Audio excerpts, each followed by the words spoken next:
आज भारत में विश्व की जिस प्रकार से शीर्ष अर्थव्यवस्थाओं में तेज गति है, जीडीपी में निरंतर वृद्धि हो रही है, स्टार्टअप इकोसिस्टम से लेकर manufacturing, infrastructure, digital economy, green energy, space, semiconductor, सभी क्षेत्रों में अभूतपूर्व प्रगति हो रही है। Make in India, startup India, digital India और आत्मनिर्भर भारत जैसे अभियानों ने भारत को केवल उपभोक्ता नहीं बल्कि निर्माता और नव प्रवर्तक के रूप में स्थापित किया है। Heartbeat of India, growth of Madhya Pradesh ऐसे सब्जेक्ट के आधार पर जब मुझसे बोलने के लिए कहा गया तो निश्चित रूप से निवेश से और रोजगार से लेकर कृषि और पर्यटन तक हर क्षेत्र में मध्य प्रदेश ने अपनी एक अलग पहचान बनाई है।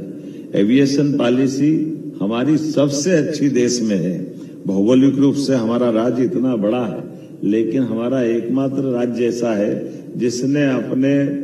धार्मिक पर्यटन से लेकर सामान्य पर्यटन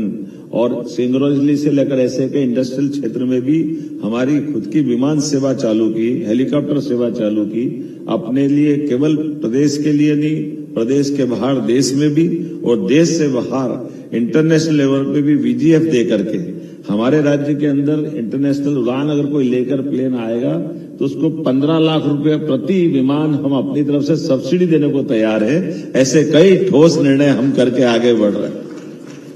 लैंड बैंक से लगा करके बाकी चीजें तो जोड़ ही रहे हैं, लेकिन अगर रोजगार पर एक इंडस्ट्री खोलता है जिसमें कई लोगों को रोजगार मिलता है तो आप अंदाज लगा लीजिए कि हमारे यहाँ पर वर्तमान के समय में वैसे तो पीएम मित्र पार्क देश में 7 बनने वाले थे, लेकिन मुझे प्रसन्नता कि देश का सबसे बड़ा और सबसे पहला पीएम मित्र पार्क का भूमि पूजन स्वयं यशस्वी प्रधानमंत्री ने धार में करके हमको ये सौगात दी है।